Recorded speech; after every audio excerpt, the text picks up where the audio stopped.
So today we're going to discuss the missing persons case or cases of Susan Osborne and Evan Chartrand.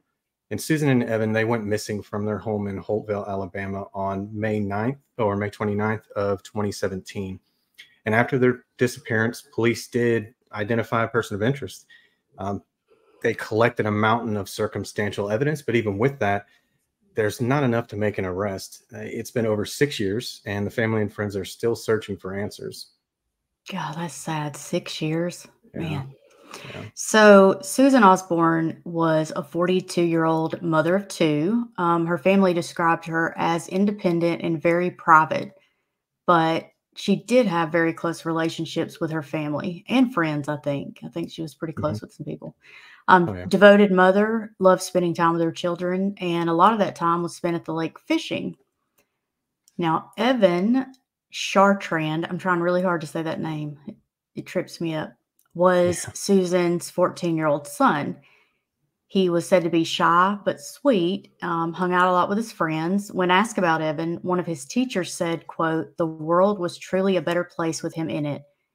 He was a light in a dark world," end quote. Loved the outdoors and, of course, fishing with his mom. Yeah. And I mean, that's pretty common here in Alabama. People like to get outdoors and do stuff, but it's so heartbreaking when you hear what his teacher says about him. I know. The world was truly a better place with him in it. I mean, that's heartbreaking. Yeah. So the family, they originally lived in Michigan, but they moved to Alabama when Evan's dad started a new job. So almost 1,000 miles away from all of their family and friends, just pick up, start new in Alabama. I mean, we've been up north and we've lived down south a lot. You pretty much your entire life. I mean, what's the culture shock of going from Michigan to Alabama? Wow. Just the listening to people and their accents alone would get you. Yeah, of the people coming down south, right? Is that what you're saying? Yeah. Hearing the accents? Yeah. Well, I don't know. When we go to Boston, it's pretty rough. I mean, I have a hard time understanding people. Right. Yeah. But I mean, just the winters too. I mean, you go from all of that snow to all of this heat. Yeah. It's definitely a big difference. And humidity. Ugh. Oh yeah. That's big. So Susan and her husband at that time, their marriage unfortunately didn't last after they moved to Alabama. But Susan and Evan, even though they really didn't have anybody here, they decided to stay. I think a big reason was to make sure that Evan could stay close to his dad, which I think that's great. I think that's the way it should be. Yeah. That's awesome. She moved to Prattville, which is a small town. Basically, all of these cities that we're going to talk about are just 20 minutes away from Montgomery, which is kind of in the middle of Alabama, for those of you who may not know. So there's just a bunch of little cities around there where they kind of bounce from place to place. When they moved to Prattville, Susan did find another person, and she was in a relationship with this man for a while. And even though it ended, they did have a daughter together. And then once that ended, Susan decided, she's like, you know what, I'm taking a break from this dating stuff, and I'm just going to focus on my kids. I'm going to focus on being a mom, which, I mean, if you're going to take a break from dating, that's a good thing to do. But in the summer of 2009, Holly Morris, who ended up becoming Susan's best friend, she moved across the street from them. And you know, it did say that Susan was a private person. She kept to herself, but there was just something about the relationship between her and Holly. It was like one of those, you meet somebody and you instantly become friends, and it feels like you've been friends forever. And that's the way the relationship between those two was described. Yeah. And, you know, I think it's even harder for adults, females, because, you know, women are competitive by nature anyway. So it's really hard as an adult woman to make other friends. So, especially with other females. So that is awesome that she found that. And it seems like for, you know, several years, she was good with that. She was content being, you know, a friend and a mom. But then I assume she probably got lonely. I mean, we're meant to be coupled. So, yeah.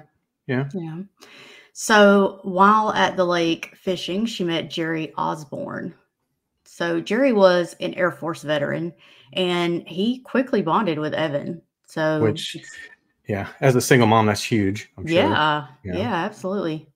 Yeah, because I mean, I think it's hard as a single mom, like you're or dad, either one, and then you know you're working all the time, and then you decide, okay, I finally want to try to meet somebody, and then I'm sure you have that worry of, but are they going to want to deal with a kid that's not theirs? Right. Yeah. So, less than a year after they met, Jerry and Susan were married. So they got married on January 25th of 2014. And the three of them, Jerry, Susan, and Evan, moved to Holtzville. Okay, I have a question though. Yeah. If Susan and her husband had a daughter, where's the girl? So she didn't have primary custody of her daughter, but and I want to make sure that this is clear.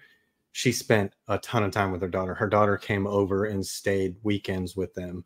So it wasn't like she was just like, oh, hey, I got Evan and this new guy. I'm just going to move over here and forget about my daughter. No, that's not what happened. For whatever reason, I'm not sure why, but she didn't have custody. But I'm sure it was nothing to do with her parenting or anything like that. Because like I said, she spent a ton of time with her daughter still. Yeah, I think it's really unfair how we do that to moms. Nobody thinks anything if dad doesn't have custody. But if mom doesn't, because when my parents got divorced, my two brothers stayed with my dad and I moved with my mom. And I know she would always get frustrated that people kind of give her that look like, why don't you have your kid? Like, why don't your sons live with you? Yeah. But, they were just hitting puberty and wanted to be with their dad. So it seemed like that's what's best for them. So I would never pass judgment on her. I assume that if her daughter was with him, it was for a good reason. Yeah, I'm sure. So again, since they didn't have her with them, it was just the three of them. So Susan, Jerry, and Evan moved again to Holtzville. And Jerry at this time was working as a 911 dispatcher. So I guess 911 dispatchers make more than I think, because Jerry somehow talked Susan into quitting her job and just being a stay-at-home mom. Yeah, I mean, cost of living. It's pretty cheap to be in Alabama, especially if you're in a rural area like Holtzville. You're talking about a really small town, so that may have helped. I just wonder if is there a bigger town like immediately close? There's Prattsville, but that's still pretty small. But Montgomery is like half an hour away, maybe 45 minutes. So most likely that's where he was working out of. Yeah, because I was thinking, if it is such a small town, they probably don't pay their 911 dispatcher much. So I imagine he might have worked at a different town. So at that time, things seemed great, but it did not stay that way. It didn't. So about a year after they were married, Jerry started to become controlling. And it's always surprising to me. It shouldn't be, but it is. It's like guys can fake who they are until they get to a point where they feel like the woman is theirs and they can start being who they truly are. And that's what it seems like happened here. Because he started listening to Susan's phone calls. He started checking her text messages. He was reading her emails. And I mean, that's enough of an issue right there if you hear about that. But he also, this dude had a security system installed with cameras. Oh my gosh. But they weren't focused out. They were focused in the house. So it was almost like so he could watch her when he wasn't home. Because like I said, there were cameras on the outside, but and we'll talk about it later, but police really felt like those cameras were focused in the house. So I mean, that's pretty clear what's going on there. And then you add to it, Susan had started Susan started, not talking to her family a lot, because apparently I can't say that word. So she started to not spend as much time with her family, not being in communications as much. She did visit her family in 2015, about a year after they got married. And while she was up there, they had plans to go fishing. So from what I was reading, her and Jerry and Evan were in, I guess, a hotel, and then her family, were in their house, which I guess for me is strange, because I know if we went to visit anybody, we'd stay in the house with them. But not everybody's like that. So maybe that was the case here. I don't think so. I think it had a lot to do with Jerry. But they had plans to go fishing. And this was in the middle of their trip. So it wasn't like the last day or anything. They had plans to go fishing. But Susan texted them the next day and said, hey, we got to get back to Alabama. Oh, gosh. And she didn't say goodbye in person, even though she was right there close to them. So you're talking about they're in Michigan visiting family 1,000 miles away from where they live, and didn't even stop by to say goodbye. Just sent a text and said, hey, we got to get home. Oh my gosh. Yeah. So, and they did say that Jerry wasn't very close to the family. Shocker. And that they had actually only met him a few times between the time Susan met him and the disappearance of Susan and Evan. So they'd only met Jerry a few times. All of that stuff right there, as you read it, obviously we know what's going on. But when you just sprinkle that stuff in every now and then over 18, 24 months, it doesn't seem like it's happening until you're in the middle of it. Yeah. It's God, I mean, these are all flashing lights, red flags, whatever you want to call them, but isolating someone from their family and friends, and it's like they want to make that person solely reliant on them for everything. Yep. So you can't leave them, because if you don't have anywhere to go, you ain't going anywhere. Exactly. So they're going along. I don't know what all happened in the rest of 2015, but in 2016, Susan sees a picture of a man on Craigslist. With a message advertising services as a gay escort. Yeah. And I do want to interrupt you here. I just want to make sure that we don't have a problem with what you want to do in your life, whether it's straight, gay, but whatever, we don't care. In this instance, it's a little much. Yeah. Well, yeah. and that's why I said gay escort, because I want to make sure that people know that there's a reason that we're differentiating it between that and, I mean, normally we would just say an escort, like it doesn't matter, but the reason for saying that is because Susan realized that this almost naked man in this Craigslist ad is Jerry. Yeah, because it didn't show his face. No, the tattoo on his ass confirmed it for her. Yeah. And, so she starts looking and she finds several emails between Jerry and other men. I cannot imagine what the hell is going through Susan's mind. I was about to ask you, could you imagine if one day you were just, for whatever reason, you found yourself on Craigslist and you found me on there offering services of any kind? But I mean, obviously we would be divorced almost instantly. Yeah. But, I mean, like, what runs through your mind when you see that? I'm sure a lot of it is, I don't believe this can't actually be happening. And then once you realize it is, then what? I mean, utter devastation. But for me, it would also be anger. Like, are you kidding me? You isolate me from everybody and you're out screwing all these other people. Are you kidding me? And then you're worried about, what is he bringing home? Yeah. Oh gosh. Yeah, that's rough. So, Susan, having this close female friend, first thing she does is call Holly and tells her. She tells her that she's planning on leaving Jerry, but she needs to get a job first, which makes sense. Yeah, I mean that makes total sense.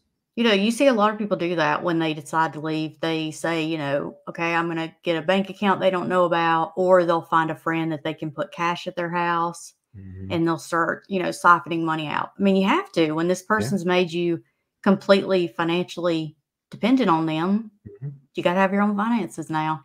Yeah, absolutely. So Holly was all for it, completely supported her decision. And, she wanted Susan to do what was best for her, but she was really worried about her safety. And she told Susan that. But then Susan comes back and tells her that her and Jerry have worked things out. And of course, like any normal human being, Holly gets even more concerned because really? Yeah, but what do you do if you're Holly? Because it's like, if there is domestic violence going on in the home, it's so dangerous for the woman, obviously, who's going through it. And as a friend, I mean, how much can you do? Because anything you do could possibly get her in some serious trouble with Jerry. Like, even if you call and report it to the cops and the cops go out there and check it out, what happens to Susan once they leave? Yeah, because how did anybody know? Exactly. I mean, so this was crazy to me. Susan's mom visited on Mother's Day to see her in 2017 and actually said that it was a really good, nice, enjoyable visit, which is wild. It's like, did she just show the hell up? Because I feel like Jerry would not have approved that. Yeah, I couldn't find anything that said exactly how that transpired, but all I can imagine is he was probably, if it wasn't planned, I'm sure he was infuriated, but then he had to make sure that he got that in check so that he can be the Jerry who they think he is for that weekend while she's down there. But I can't imagine what it was like before it, but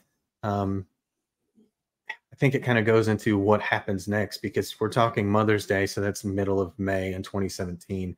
And then we'll find here in just a bit what happens later. So towards the end of May, Holly, she moves to Key West with her husband, which I'm sure that was not an easy decision. I mean, you can't base your life off of friends and stuff like that. But, as Holly leaving, she's got to be concerned about what's going to happen to Susan when she does move. Yeah. So Susan's cut off from her family because, they're in Michigan. And now her best friend, the only person she really has to talk to that's close, is now in Florida, which is as far away as you can get there in Key West, Florida, without, going into the ocean. So she's completely isolated. So all she Poor has is Susan. yeah. So less than 2 weeks later would be the last time Susan and Evan were ever seen or heard from again. The last time anyone communicated with Susan was some text messages that she exchanged with Holly on May 29th. So you've got Mother's Day, where Susan's mom may or may not have showed up, unannounced.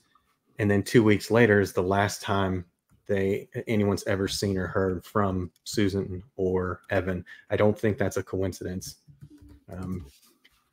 There's been no activity on their phones. There's been no activity on any kind of banking accounts or anything like that. So, I mean, when you hear that stuff, you kind of feel like exactly what's going on.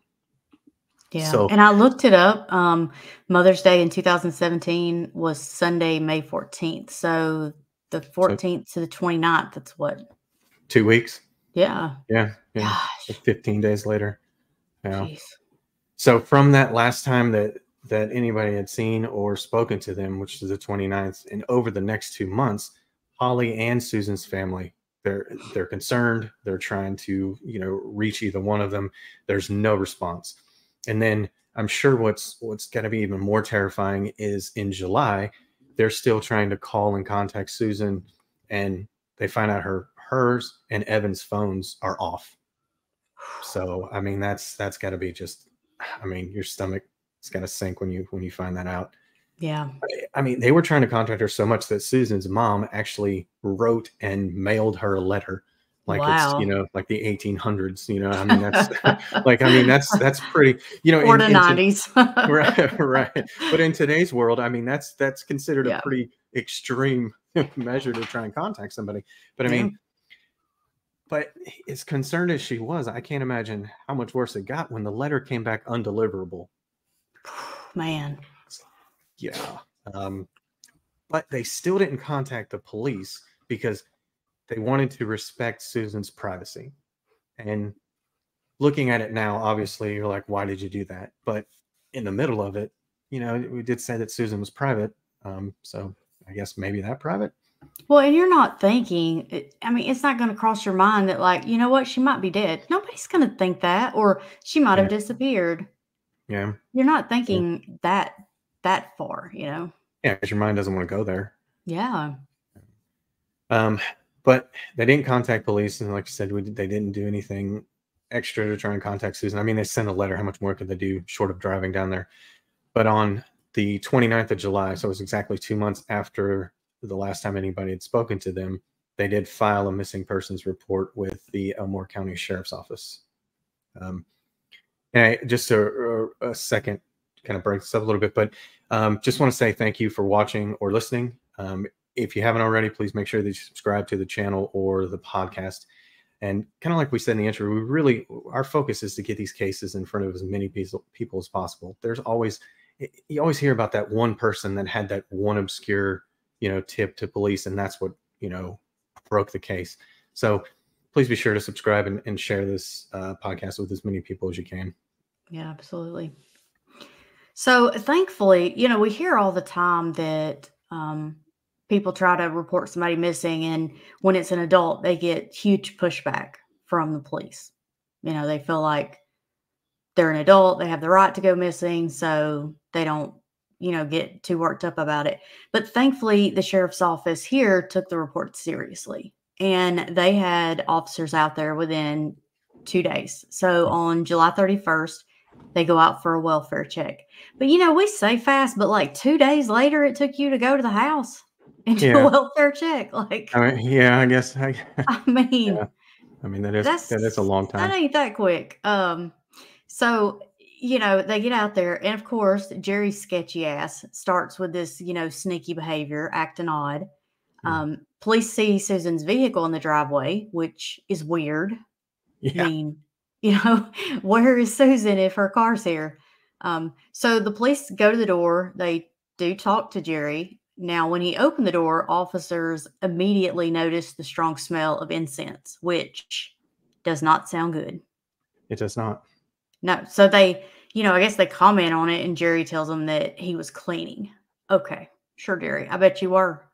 Yeah. I don't know what incense has to do with cleaning. I've never burned an incense. No. But like, you know what? That's going to cover that bleach smell. Right. But Oh my gosh. But we also have not, done anything like hurt someone. So it's fair. That is fair.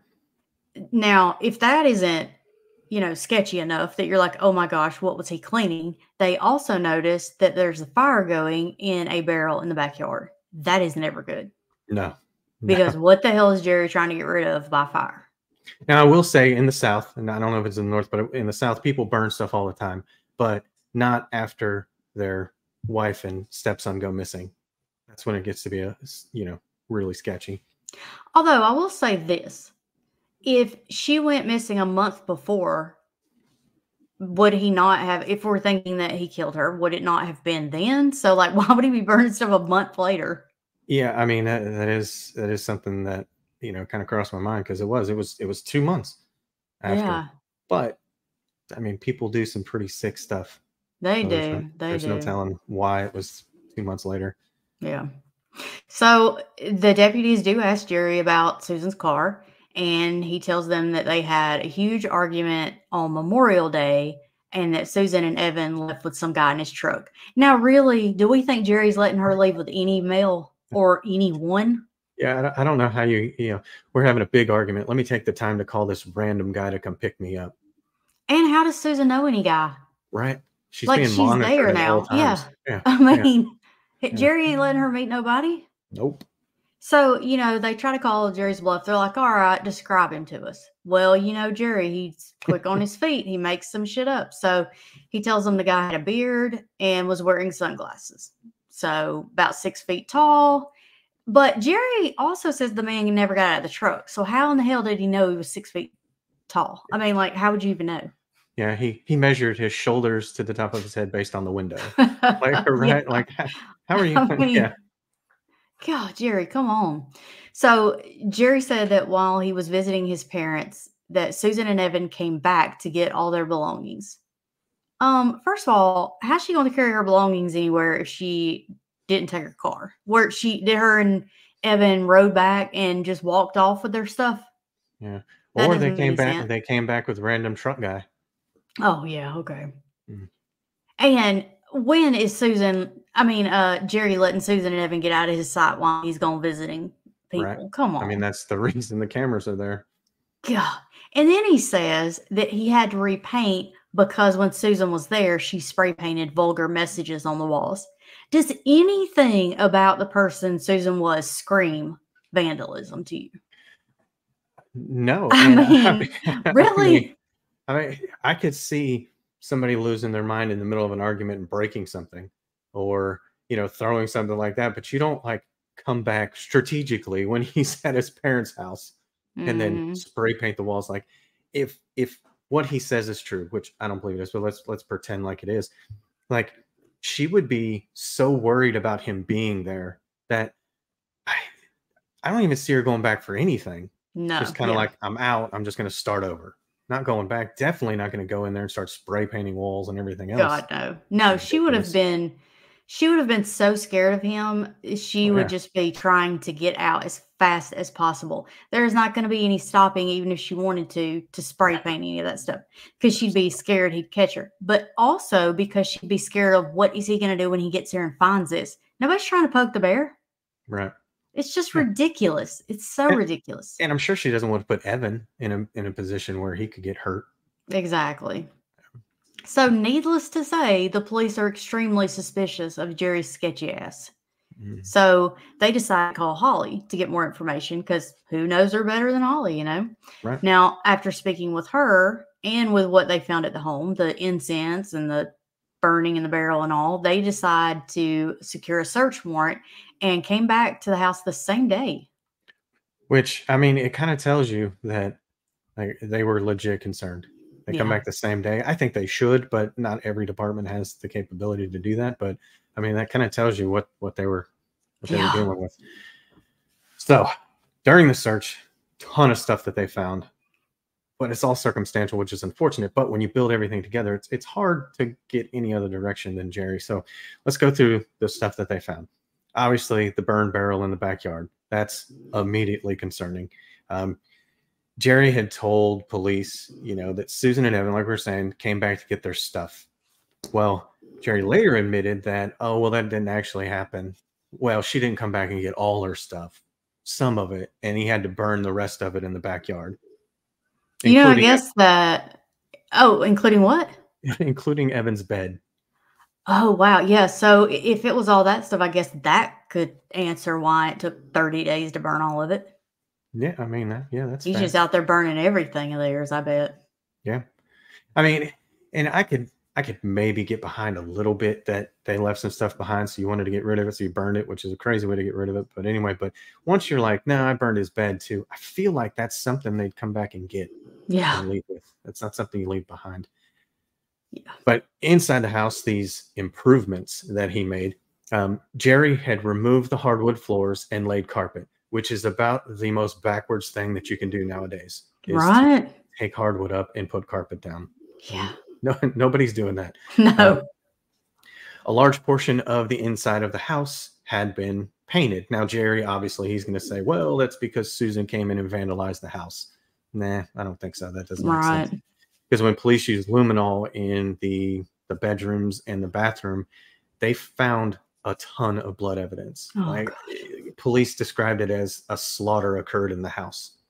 I mean, wow. that's pretty bad. So I'm sure the walls weren't painted because of the spray paint. I'm sure it's for other reasons. Police knew there was something bad. They obviously, you see that much evidence with luminol, but they said that DNA was destroyed by all the cleaning products. Oh gosh. That's some really good cleaning. Maybe that's why, he's still working on it there, 2 months later. They had cadaver dogs, and when they were in the backyard, they alerted on the burn piles, but the burn pit, everything in it's too degraded to test anything. I mean, to the point you couldn't even confirm the DNA as being human or animal. And then Jerry's security system, check this out. The original one that he had installed to what we believe is to spy on Susan, that one had been replaced. And not just replaced, but the old one has been destroyed and police couldn't find it. Who's destroying their security cameras? Right. Really? I mean. Yeah. And then this is when it gets real sketchy. Like on the receipt that they found for all the stuff that he started buying for this, quote, remodel, he started buying those on June 4th. So we're talking just a few days after Susan and Evan were last heard from. If they left on the 29th with this truck guy, and he started buying supplies on the 4th, that means that she would have come back on the 31st? Yeah. Okay, in the 1st of June. So I mean, that kind of throws that whole vandalism of the house. That throws it out the window. Yeah. And then I know you're not going to like to hear this, but Susan had 2 dogs, which she loved very much, according to Jerry. Now, Jerry didn't hurt them, but he did take them to the shelter. And he took the dogs, these dogs, Susan loved these dogs, even by Jerry's own admission saying Susan loved these dogs. He took them to the shelter on June 1st. Oh, man. So 3 days after Susan was last heard from, you're taking her dogs to the pound? Wow. That's horrible. Yeah, that's pretty terrible. Yeah, I love you, but these 2 dogs that I know you love with all your heart, I'm going to get rid of just to, so just in case you come back, you'll be devastated. Mm-hmm. God, Jerry. Sure. But I will say, I mean, in that instance, I am glad that he took them somewhere else, because if Jerry's got those kind of anger problems and she's not there and Evan's not there and there's nobody else there to take it out on, I would worry that he would hurt those dogs if he lost his temper. Oh yeah, yeah. So I'm glad he did. But I mean, between that and then filing for divorce on July 1st, I'm guessing Jerry, decided he wasn't going to try and make the marriage work. Right. So, because I mean, filing for divorce on July 1st, that's only 37 days after they went missing. I mean, Yeah. that's barely a month. It's not even a trial separation. Right? No. Gosh. And then a few months later, he has his attorney file for summary judgment and then granting the divorce. It's just ridiculous. It really is. Like, I mean, like you file for summary judgment after it's been years, usually, Yeah. to try and finalize the divorce because the other person won't cooperate or doesn't want to. But 37 days, like I said, that's not even a trial separation. Yeah. So, just like everything else, Jerry's sketchy ass just keeps, doing sketchier and sketchier stuff because his story he tells the police keeps changing. The color spray paint that he says Susan used to vandalize the house, he keeps changing the color. I mean, I feel like if I walked in and somebody spray painted stuff all over my walls, I would remember what it looked like. Yeah, I right. mean, Yeah. Even if you couldn't remember exactly what it said, you'd remember the color. Yeah. And he does the same thing when he gives them the description of the truck that he says Susan and Evan left in. He just keeps changing the description. Now, why? You don't remember. Like, you looked out there and saw these two people that you love supposedly get in this truck and leave with some stranger you don't know, and you don't even remember what the truck looked like. Come on, Right. dude. Yeah, I mean, he's good enough to know how tall somebody is without them standing up, but he Yeah, can't keep the right. color of the truck in his mind. Come on, Right. get out of here. And, nobody believes that she'd willingly leave and even leave her daughter behind. I mean, No. the lack of communication makes no sense for Susan. I mean, everyone says she was a devoted mother, so why would she have left and not contacted her daughter? Yeah, I mean, there's no way. She wouldn't have just gone and left her behind and not contacted her at all. absolutely not. It's ridiculous. So law enforcement do say that he is the only person of interest, which ding ding, yeah, I think you got it. Right. Unfortunately, like we said, everything's circumstantial, so there's not enough to arrest him. No bodies, no DNA, no real evidence of any kind. It is. It's one of those cases that it's just so frustrating because it's like you can see what happened and there's Yeah. a ton of evidence, but there's not enough to where you feel like you can win in court. Yeah.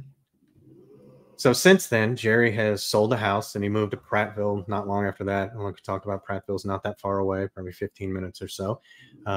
The only other information that we could find on him that, at that time was he was living with his fiance. I assume they're married now. And then this is going to come as a big shock. So brace yourself. He won't cooperate with law enforcement anymore. And he hired an attorney, and the attorney has told law enforcement that he's done talking. Shocked. I know you're shocked. I know you're shocked. The case is still open and it's still active. Family is still searching. There's, they put billboards up every now and then. They do all the stuff that you would expect a family to do. Even though it's been this long, they're still holding out hope. There hasn't been any leads. There hasn't been any tips that have come in. There's nothing for police to go on anymore. I mean, they've searched the house. They've got all the circumstantial evidence. They just need that one last thing that ties him to everything. But there's nothing out there. It's really sad. Yeah, I really found myself, I try when we have missing persons cases to still speak of the person in present tense because we don't know that they're not out there. I mean, you never give up, I mean, we were just talking last night about Haley Cummins being found after, a long time. So, you go months and months and months and hear nothing. And I'm sure people thought that something had happened to her, but she was found safe. But in this situation, I did find myself talking about Susan and Evan in the past tense because it just is so hard to believe that Jerry did not kill them. Well, yeah, and when we're researching stuff like this, I also look at how does the family talk about them, and in this case, they do talk about them in the past tense because I don't think anybody believes that they're still alive. So now it's just a matter of trying to find them. Yeah. But if you do have any information, please contact the Elmore County Sheriff's Office. Their number is 334-567-5546. And if you want to remain anonymous, you can call 334-567-5227. And that is it. That's all we have for this case. If you'd like to hear more about this case, we're going to dig in a little bit and talk about some of the theories and some thoughts that we have. If you want to check that out, you can head on over to our Patreon page. It's patreon.com/crimeontherecord. You can find other things there, access to our Discord, like I said, the thoughts and theories, and some other bonus content there. There's a link in the video description or in the description of the podcast. And I mean, I know our Patreon's Crime on the Record because that's our name, Crime on the Record. But, I was thinking about it. That's kind of our off the record portion. So I guess we should, it should say Crime Off the Record. It should, but thing's already built. So I know. No, I got it. It is what it is. But you can come hear us off the record. Yeah, exactly. But like I said, that's everything we have. I mean, I'm gonna keep up with this one just like I do all of our other cases, like the case about Monica and Dalton Rollins. I mean, that happened in 2002, and they just arrested somebody this year. So, yeah, I mean, we'll keep up with these cases, and hopefully there's a breakthrough. There's a tip, something that comes in. But that is everything for this episode, guys. We appreciate you listening. We'll be back real soon with another case.